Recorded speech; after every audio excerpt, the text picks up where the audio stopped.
Welcome back to episode 63 of the ATD Baseball Podcast. Gentlemen, it is that time of the year again. We are going to start previewing these divisions. We're going to start with the National League East first. I don't know why, but that's where we're going to start. Before we get into it, and we got some other topics to talk about too. Gentlemen, how are we doing today? Doing great. I get pumped up for these. We can record a little draft after this too, so lots of fun here. My own division. Ready to see what you guys think about the Phillies. Your honest, brutal truths, and yeah, I'm ready. Yeah, I'm excited. I've been waiting for this for a while. Definitely we talked about it over the off season, but yeah, let's get into it. I can't wait, man. Yeah, let's do it. We want to do the other topics first, or we're going to jump right into these teams? We should do the other topics first, I think. All right. Um, just a brief. I know we did. We don't have to do 10 minutes on this, but Clayton Kershaw got an extension today. Good. A 1 year extension. Good for him. Uh, at the end of last season, you can go back and find the episode. I didn't want him back, but then once I found out he was hurt and he had shoulder surgery and he's not going to be ready to go until pretty much the middle to the end of summer, that's fine. He can stay healthy for a full season, and if we can get 10 to 15 solid starts from the middle of July or to the beginning of August into the postseason, completely fine. And he's 56 strikeouts away from getting to 3,000, and he's gonna do it with the Dodgers, so that's nice. That's my 2 cents. Yep, yep. Good for Clayton Kershaw. That's my 2 cents right And these guys don't give a shit. All right, let's go to the next there. topic. I'm just gonna... Hey, the real ace who got traded, Oh, Corbin Burns, right to the Oh, NL that's East or AL East. that's a good one. Um, Big move by the O's. I'm a big fan of it. They needed an ace. They need to get somebody of that caliber to lead their staff. And I know it's a rental for a year of Corbin Burns, but still feels kind of like the Orioles made out pretty good in that trade. I, I mean, DL Hall hasn't turned out great, and um, Joey Ortiz. I mean, yes, he could turn out to be a fantastic shortstop, but I think I'm leaning towards the Orioles won this trade, even though, like I said, it is a 1 year rental of Corbin Burns. So he could not re sign with them, and it cost them two future solid MLB players. We'll see how it pans out, but I love it for the Orioles. They were aggressive. They went out, got a guy, and they're still improving. I love to see it.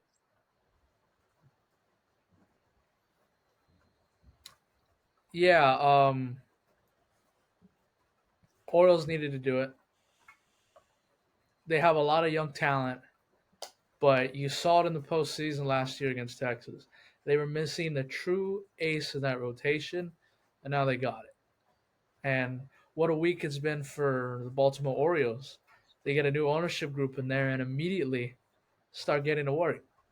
And they get Corbin Burns, and you got to imagine that, granted, you can easily walk out the door at the end of this year and get a big deal with another team, or the O's can start locking these guys down. And I mentioned this when we did the little reaction video. When I did the reaction video for the story last week, Corbin Burns versus Garrett Cole, must see TV. Those are two of my five favorite pitchers to watch in the game right now, and I can't wait to see them battle it out this season. It's gonna be fun. Yeah, this is obviously a great move for the Orioles. As much as it pains me to say, um, I'm gonna start reminiscing on those days where we had the Chris Davis Orioles. Those were the good old days. Um, but no, this is a move that they needed to make. Like you guys had said, um, it was exposed in the postseason that there was no veteran leadership in that rotation. Corbin Burns is basically the best you can get. I mean, that's just how it pans out. Obviously he can very easily walk. He had said that he wants to test free agency, but if Baltimore blows him away, hey, I mean that's an extension waiting to happen. And honestly, the Orioles need to start locking these guys up so they don't have the extra money to keep going at free agency. I just keep it here. there's no need for Baltimore to go out and get more pieces. Just keep it here. But no, this is good for the game. I absolutely love this. Um, yeah, I mean, I think the O's still need a little bit more work to that rotation. I love Kyle Bradish in the two, but past that, it does get a little bit shaky. So I would like to see them get another very solid arm in that rotation, maybe a three, maybe a very good number two, whatever it is. Yeah, and I think this Orioles team is going to prove that they have a lot more to show this season. I think the killer 1-2, like you said there, Corbin Burns, Kyle Bradish, and then Grayson Rodriguez. He had a nice Yeah, little second half to the season, a little end to the season there.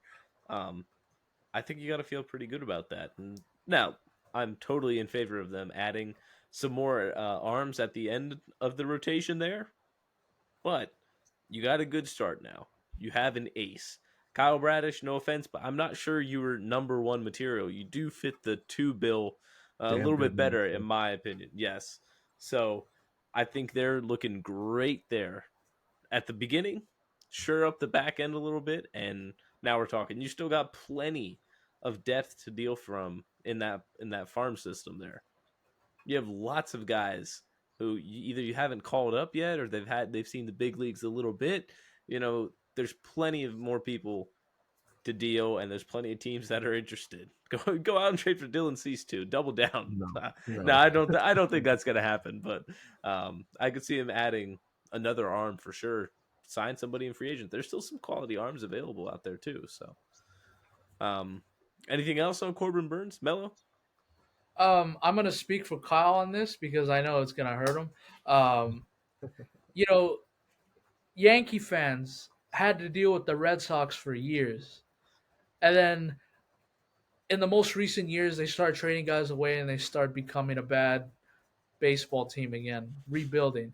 And then here come the Baltimore Orioles. Here come the Toronto Blue Jays 3, 4 years ago. And then you got Tampa in there that's always lurking and they're willing to put up a fight against the Yankees. So I feel bad for the Yankee fan and specifically Kyle because he can't Nobody catch a has break it in the worse than us. American League East. Yep. Nobody has it worse than us. Wild, Um, wild thing to say. Spoiled Yankees fans saying that. That is absolutely Listen, insane. don't call me spoiled. I wasn't there to witness those teams. Come on now. Come on. Catch me a little slack here. Come on. Suffering Yankees fan, Kyle. Yes, you're Yeah, damn right. I don't feel any pity for them. Um, anyway, we got two extensions too to cover too. We got one recently that broke in the last 15, 20 minutes. So, but first of all, Boom. Bobby Witt Jr. Huge extension with the Orioles, or not the Orioles, the Royals. 11 years, right? 11 years, 288. Yeah. So there's a lot of opt outs in there too. I know it's like the ninth, 8th, 9th, 10th, 11th seasons. He has opt outs. So Kansas City, if you're not doing good, and if Bobby Witt Jr. feels like he's outplaying his contract, which I could very well see happening because it feels like a steal for the Royals. Um, this might not be as long of a deal as you think, but big props to the Royals for getting the deal done and for being willing to spend some money this whole offseason as a whole, but specifically on keeping Bobby Witt Jr. He's going to be a big piece, obviously, the centerpiece of their team going forward. And you had to lock him up. Absolutely phenomenal job. Props to the Royals. Love this for Bobby Witt Jr. Love this for baseball, too. I had no idea small market teams can spend money. I had no idea. Wow, isn't that amazing? I was told all off season long, "Oh, cry me a river, we're so poor," and then here come the Royals completely debunking that argument. They've been spending this off season, and they got one of their core guys, if not the core guy, in Bobby Witt Jr. extended a couple days ago. I love it. Great for baseball, like Matt said. Great for the Royals. Uh, he's gonna be one of the best players in a couple of years. And I know the Royals are transitioning from, they were a contender a couple of years ago. Now they're rebuilding. The moves that they made this offseason, are they the favorites to win the division? Probably not. But you can see the plan. you can see the blueprint for this Royals team. And Bobby Witt Jr., you had to get that extension done. So kudos to everybody. Good for the Royals. Yeah, I'm just curious. Is Patrick Mahomes paying any of this contract? Where the hell did the Royals 100%. get this money from? I mean, Melo, you said it perfectly. I mean, I thought these small market teams were hesitant on giving out this kind of money. But I'm gonna tell you one thing. I think the Royals had a damn good offseason. I'm just gonna put that out there. I think this extension with Bobby Witt Jr. pushed them into an A+ offseason. Um, I love every single move they have made. They have a blueprint. They have a plan. This kind of reminds me of Detroit. I think both these teams are on the rise, and it's such a good thing for baseball. I absolutely love it. Yeah, uh, Bobby Witt Jr. I think he's. I don't think he's quite at the superstar potential, but he's gonna be within the next season or two, very easily. And it's extremely cool to see this young player turn into what he's going to turn into, and he's going to be another Kansas City icon, and it's such a good thing for baseball.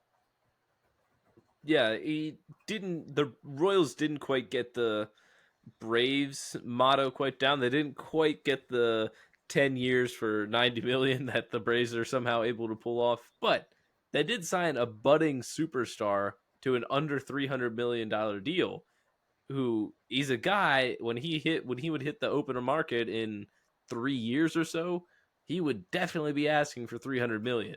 So Elite. I'd say this is a win for the Royals. Absolutely. A guy who's going to be a 30-30 threat every single season. Like, he's got the speed, he's got the power.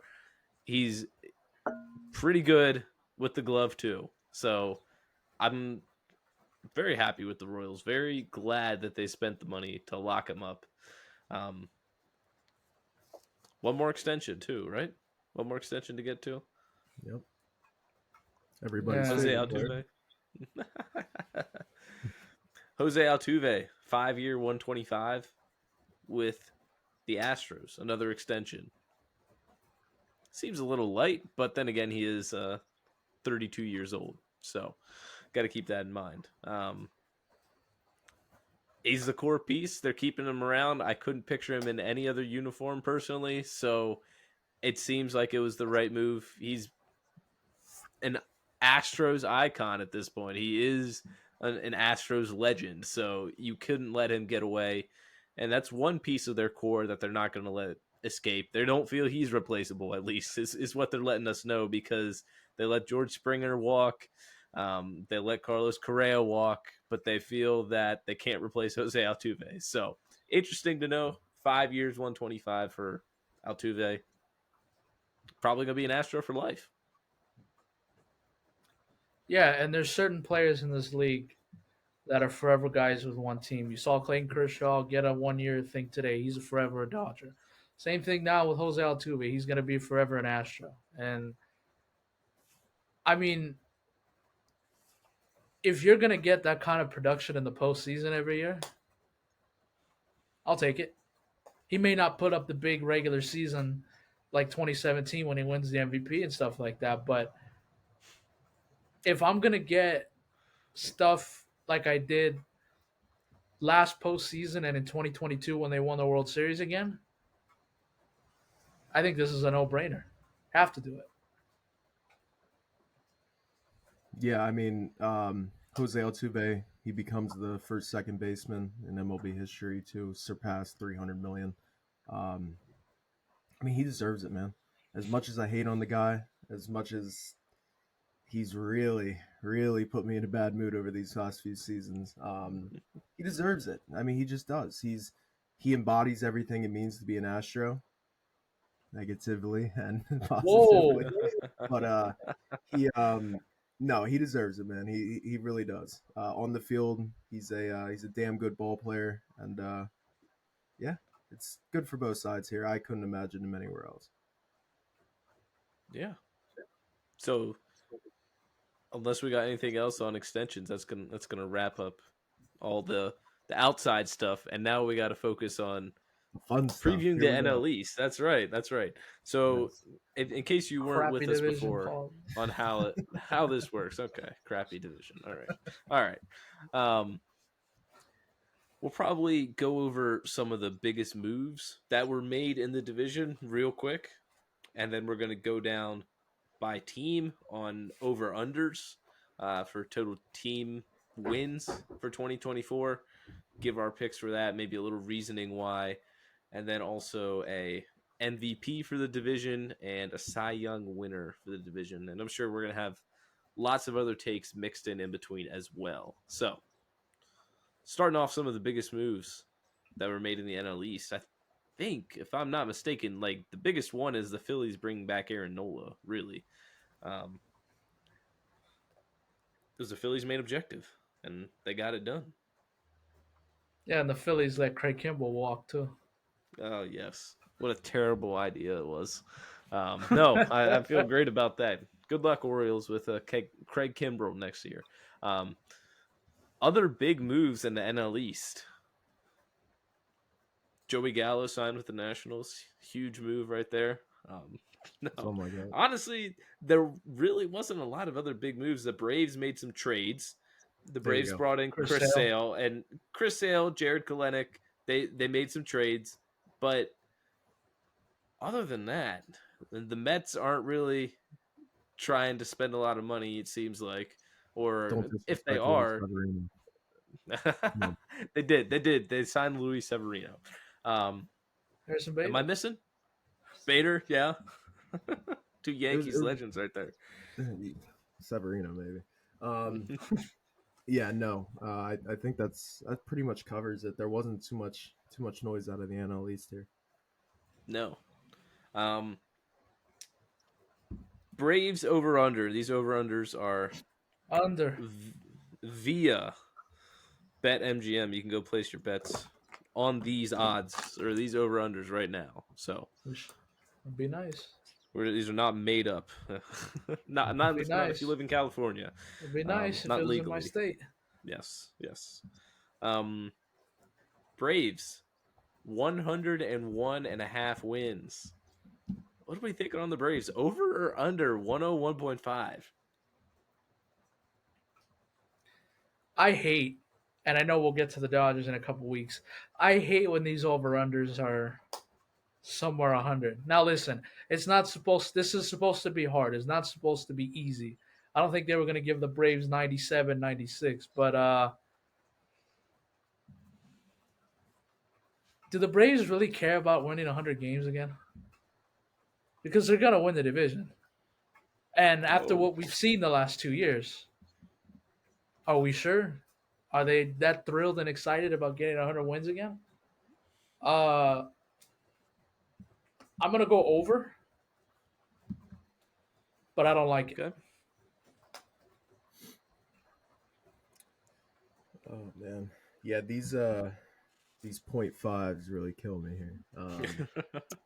No, so when I was looking at this team and kind of like thinking about where I am gonna put them, I had them right at 100 wins at 101. So I'm taking the under, but I don't like Ooh, it. Like because this team is like I feel bad for picking the under for the Braves. Like, it just doesn't make sense to me.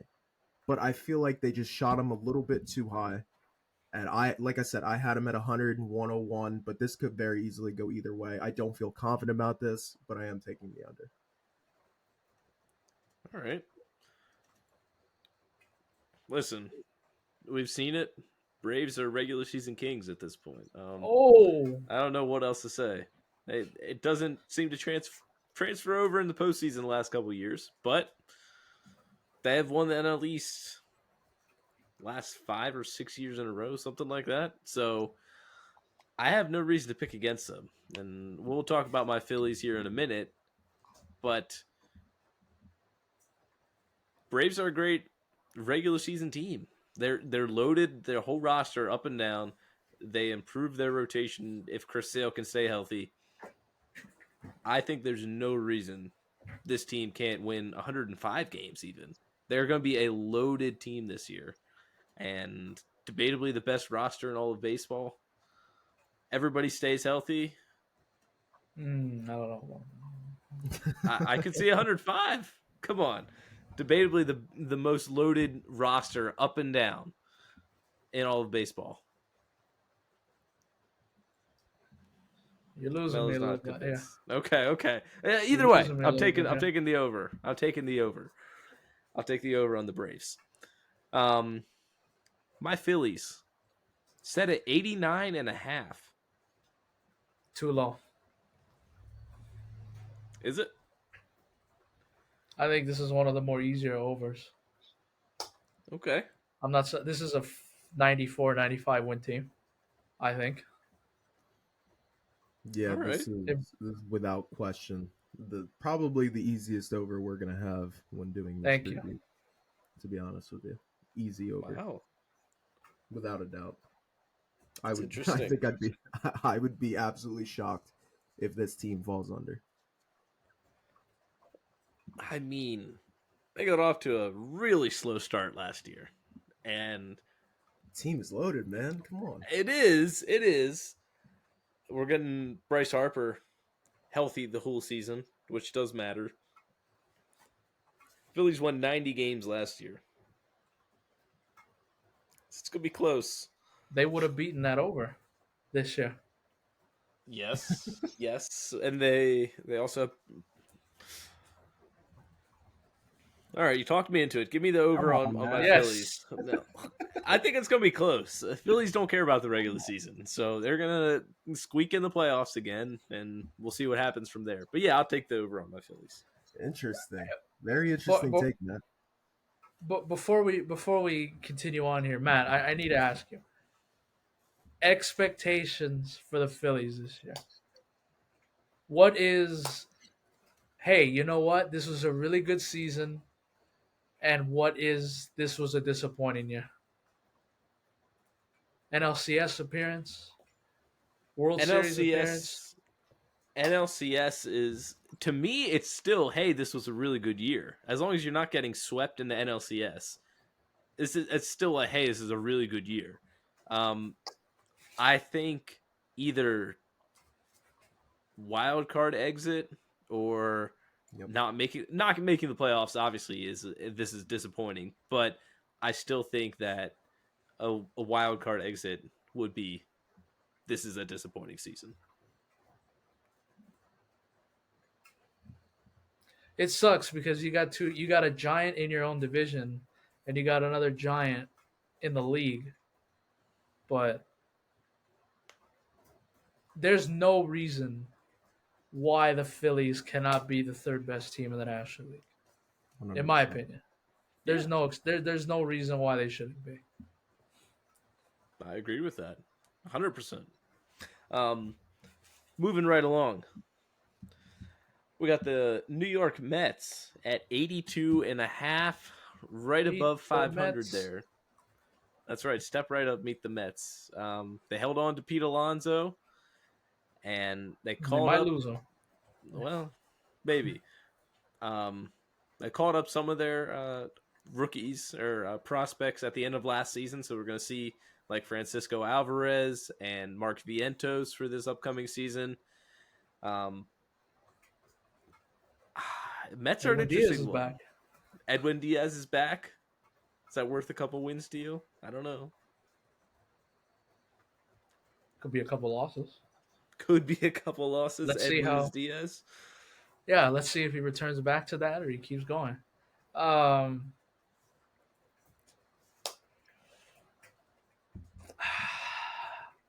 See, I was mentioning this to you guys before we started pressing record. I was looking at this Mets roster. It's not horrible. I know they tore it down at the deadline last year, but they still have Pete Alonso. They still have Francisco Lindor.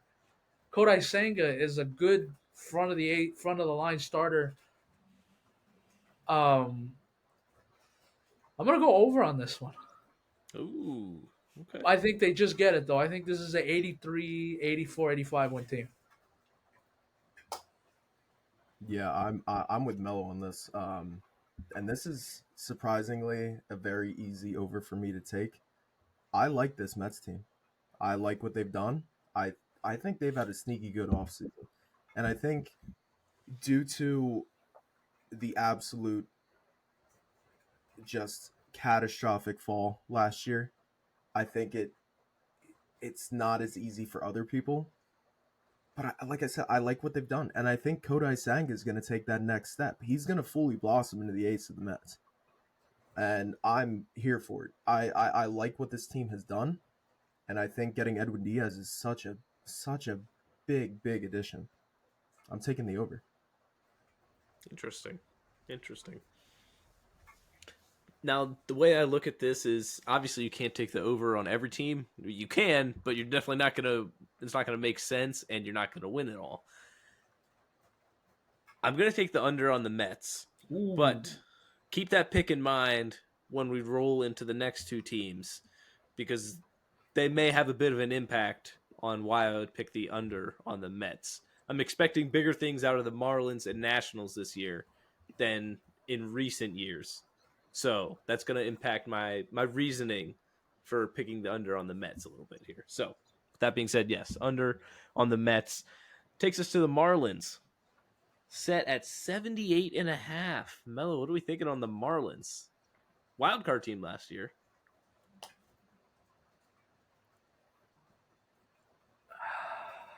I hate to admit it, but I think they overperformed last year. I really hate to admit it. This is my first under, but they just miss it. I understand they have pieces. They got Josh Bell at first now. They have Luis Arias. They have Jazz Chisholm. Sandy Alcantara's not pitching this year. I'm gonna go under, but they just miss it. I think this is a 76, 77 win team. I think they peaked last year. And I think they'll regress just a little bit. Interesting. I'm with Melo on this. I'm taking the under. The thing with the Marlins that kind of worries me, and more of a reason why I am taking the under, they were shopping key guys this offseason. What makes you think that if they don't start off slow and they're getting like behind in this division, what makes you think they're just not going to sell off their pieces? If they can do it so easily after a wild card appearance last year, anything can happen this season. I'm not going to say that's what's going to happen, but I do think they overperformed last year, so I'm taking the under. Interesting. That's a good point. Berger can do that again. It's a good point. I think, yeah, the Marlins front office is quick to try and pull the trigger on some of these guys, and exactly, quick to try and flip them for more prospects instead of flipping their prospects for more MLB talent. It seems like. Man, I was really feeling good about the Marlins. Now you guys brought me down a little bit on them. Yeah. I don't know. I'm still going to take the over on them. I like the young pitching staff, even without Sandy. Jesus Luzardo leading the way. Future Yankee. I think. I mean, maybe if the season doesn't go as planned, but yeah, I hope so. Trying to have a little confidence in the Marlins. They went from pesky to like actually a threat a little bit last year. I'm hoping they can take that next step. I'm not looking for them to regress. Give me the over on the fish this year. I'm not hoping they do regress. I just think they will regress. There's a big difference. I agree. Fair enough. So then the last team we got, obviously the Nationals, set at 66.5. Low expectations for the Nationals. I disagree. I think this is one of the easier ones. Give me the over on this. 66 is too low to me. I think this is a 69-70 win team. Now, I know Nationals fans that probably still get you last place in this division, but it's not horrible. And a couple weeks ago when we were giving our best three teams and our worst three teams, we got a lot of shit, or I think I did, for putting the Nationals in there. Yeah. And I was looking at the roster. It's not horrible, but they got a lot of young pieces, and they got Joey Gallo, who can easily go out and hit 30 home runs again. Now he can also strike out 300 times, but I think this number's too low. Give me the over on this one. Yeah, so I mean, the Nationals won 71 games last year, and I think they got better over the offseason. Um, and I do think their young talent is going to take the next step. I think C.J. Abrams, Mackenzie Gore, Josiah Gray, guys like that. I think they're going to take that next step, and I feel like the Nationals do have some sort of plan. Not saying it's as clear as like maybe a Kansas City or Detroit or something like that, but I don't think they're a horrible team. I still think they finished dead last in this division, but I'm with Mel. I think it's too low, so I'm going the over. Okay. Well, let's make it a clean sweep here. I'm going to take the over on the Nationals as well. I'm going to take it a little further. C.J. Abrams will be an all-star next year. Ooh. C.J. Abrams will receive an MVP vote at least next year. I'm not saying a first place vote, a third place vote. He will place Wow. an NL MVP voting next year. That guy is a stud, and it took him a little bit to develop, but I'm liking what I'm seeing from C.J. Abrams and the Nationals. Mackenzie Gore, same thing. Josiah Gray was like borderline ace material last year. But yeah, I'm liking the Nationals. I think they could end up being a 70, 75 win team next year. Ceiling, they finish 500. I think there's a chance, there's a world where the Nationals could finish 500 next year. Interesting. They don't have a lot. They have a lot of young talent, and Lane Thomas, another guy, sneaky, really good year last year. Thought he was going to get Joey traded. He Meneses. never did. Joey Meneses. Played out in Can the he? WBC. I'll tell you Yeah, that. can he rake it like he did in the World Baseball Classic? That's the real Seriously. question. The bat's still in the air. Yeah, I'm still standing here, stone cold faced in disbelief after he homered two times against the USA. That was brutal. But all right, so I think we'll go through now and give our final standings predictions. Now, over under doesn't always equal, the standings. It's not going to end up just the way we read them. But Melo, I'm not going to put you on the spot if you aren't ready. But if you are, I'll ask you if you're ready. I am ready. And before I get to that, since we're just going to throw hot takes out there, I got one too. The Mets will be in contention for the final wild card spot going into September. Yes, Matt Mello. Thank you. I'm with you. I'm with you. I don't know I'm not saying about that one. I'm not saying they're gonna make it, but they will be a couple games out of that final spot going into the final month of the season.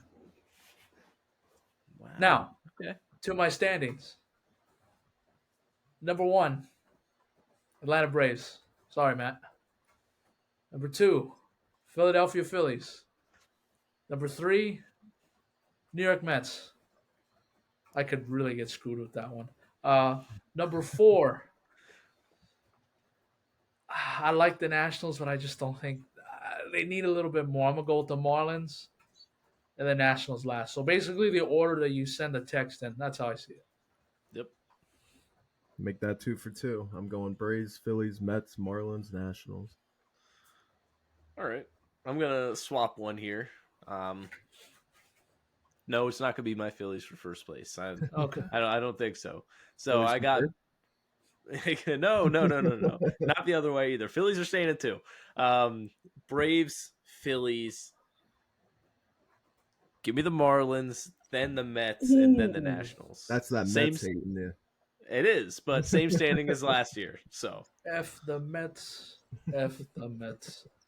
I like that song a little better. But all right. We also want to do division MVP and division Cy Young winner. I'm gonna roll right through it. Melo. Division MVP for me, Pete Alonso. This is a contract year. This is a That's contract true. year for him. He wants to get paid the big bucks, like Freddie Freeman and Matt Olson, or some of these other free agents.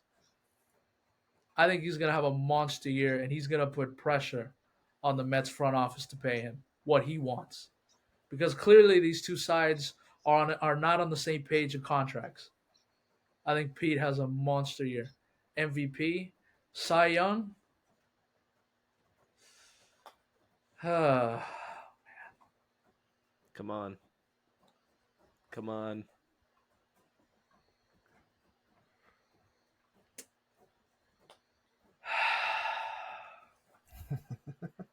know, I really want to. I'm looking at those Braves. No. I'm looking at those Braves, but I just think it's too. I think that's too easy. Give me Zach Wheeler with the Yes. Phillies. Yes. Those are my two. Made up for that Uh, Mets pick with Wheeler there. so, Melo, I do agree with you that Pete Alonso is going to have a monster year, but it is extremely hard for me to pick against Ronald Acuna Jr., who I think is going to be the MVP of this division. I kind of hinted at it earlier a little bit. I think the Cy Young is going to be Kodai Senga. I'm Ooh. I am extremely high on him, and I can't wait to see what he does over there in the Queens. I really think he takes that next step, and I'm excited. Okay. MVP is a tough one here. I'm Just take your guy, Matt. Yeah, Just, come on, Matt. We're waiting. I'm not sure. I honestly was considering Austin Riley. I like Austin oh. Riley, and I think they're. I'm not saying he's due for a breakout season because he's already broken out, but like a breakout MVP type season, like MVP of the National League type season. So that I'm not going a clean Philly sweep. Yeah, I'll take Austin Riley, MVP of the NL East, but give me Zach Wheeler for Ooh. NL East Cy Young for the division. I feel good about that. Wheels is ready for a big season, primed for a big season. So NL East is going to be fun this year, no doubt in my mind. Yeah, absolutely. You got a couple teams that are at the bottom, but they feel like that they can take the next step. And then you got two. You got the Phillies and the Braves that are, listen, they're probably going to finish the same way they did the last 2 years. And you got this Mets team that can go either way. They can easily win. They can win 72, 73 games and nobody will be surprised. Or, like I said, they can be in contention for a wild card spot. That's right. And part of the reason why I'm saying that is because there's no pressure. The last couple years, there was pressure on this Mets team when they brought in Scherzer, they got Verlander, they brought in all these guys, and there was pressure to win. There's not that pressure anymore in Queens. We'll see. It's true. I think one of my favorite things about the NL East this year, the Nationals, sure, they're not going to be fantastic. They're not going to be World Series contenders probably, but I'm not sure they're going to lose 100 games. Like, there's no abysmal, awful team in the NL East this year. And I love that.